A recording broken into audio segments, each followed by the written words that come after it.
This is Cesar E. Chavez National Monument in Keene, California, the burial site of Cesar Chavez and his wife Helen Chavez. He says, "It is my deepest belief that only by giving our lives do we find true life." When Paul Chavez looks back at the life his father Cesar Chavez gave to farm workers, he's reminded of the simple reason his dad got into activism. He says, "I'm angry. I'm angry at the way our family was treated and lots of other families were treated." He says, I have a score to settle. As the son of Mexican-American migrant farm laborers, Cesar Chavez grew up in a life of poverty.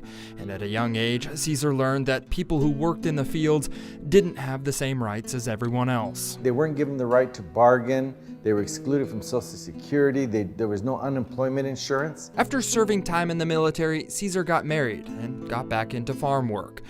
Fed up with the way that workers were treated, Chavez became a grassroots labor rights activist. He always talked about nonviolence being more powerful than violence.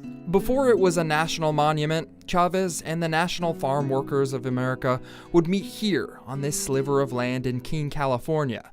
Chavez called it La Paz. And this was that place that he could bring workers from all over and give them the skills and the inspiration. Chavez died in 1993 at the age of 66, but as you walk down the halls of the National Monument, you'll see the results of his inspiration. Images of hunger strikes, his marching, his connection to Bobby Kennedy, Dolores Huerta, and, of course, you'll also experience current-day inspirations. It was important for us because what it did was it took him from being just the hero of farm workers and Latinos to being a central part of America's history. From Cesar E. Chavez National Monument in Keene, California, I'm John Bartel. Hope to see you on the back road.